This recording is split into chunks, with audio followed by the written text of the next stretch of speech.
sidaan ka soo galnaa idaacadna waan wada dhegeysanaa raadiyo horiilayda sidana ragga bulshada way dhegeysaan cidda kale afayeenkeenooy waa waafeer iyo guriyo qolyaha saarashay noo hayo waxay naga soo gaadhaayeen way qarsadaan mana malaynta kale wuxundaa hadlaan mana wada sheegaan hadalna iyagoo wadu madan mana wada sheegaan maanta laga hadlay muxuu haddaa jiraa laba erog bay kaaga sheegayo nimankaas horta afayeenino intii aroorti taarka lahadi oo la hadlo waxad unbaa laba eray lagu sheegi wixii maantoo dhan laga hadlay ma laba eray mo war xageed warkii badnaagiisay warkana saasaynu ka nahayna sayid maxamed cabdillah xasan in ka badan 90 sano hadda yaa geeridiisii laga jooga taariikhdiisi wax maanta ay lamid tahay axmed gure taariikhdiisi wax maanta ay lamid tahay yaa cumar bin khadaab in ka badan 1400 sano laga jooga maanta bartiisay taariikhdiisii taallaa waxaas waa maxay waa qaranka reerkiini markaas joogta kuma aqoonin anuu unba hortiisa inaan adigay aqoonin maxamed yar umaanaa laakiin meelaa markaan joogo maxay umaanahay oo maxamuudo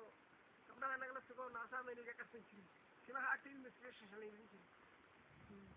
laakiin waa agta yaxasha laga dhafan maayo marka waxaasoo dhan waxaas kale waa qarane ilaahay naga koriyaan ku maadinaya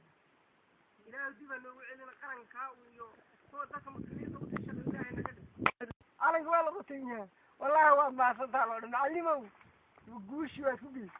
laakiin inta ka horeysa hadday isweydaar ku jaxan taageerayaasha ayagunbaa ku biiri marka halgankeenu isagu de halkuu maraya maanta waad ka wareysaa wixii marka isweydaara u jeexanta ha u jeexanto cadowgunbu u tegi inta kale halganka wadaana dibada guda way ku mahadsan yihiinba wixii cadowga u tagana cadowga uu nala joogo midda kale halka looga hagardaamay jirtiya hadduu dhaawac jiriya hadduu gumaysi jiraba intuu wadankeenu maqan yahay waan intaas ku mahadcelin leeyahay ilaa iman doona soofiruxmaa u koran waxa alla wixii jibada igu salan de waxa alla wixii jibada xaggeed ku ark caalamkaa loo kala kaxay natoiraasha qaybtiina kulli igu salaan buu rafooray abadana kulli de ma og marka kulli wada guddoomayo tu dibada iyo tu gudaada intaa kadib aad iyo aad baan idinku mahadcelinayaa mar kasta kala goyn maayo beer beriyey xumi wuxuu ka qabo beer beriyey aada kala goyn maayo dareer lagu daray waa mid xun hataa gaal silic gaal adag maa waa gaal silic qabiilkooduna etoobiyaba saamayn kuma leh hooyadoo dida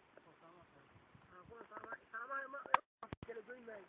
beer beriyey xumi wuxuu ka qabo beer beriyey aada kala goyn maayo dareer lagu daray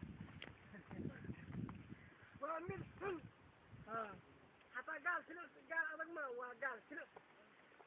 qabiilkooduna etoobiyaba saamayn kuma leh hooyadoo dida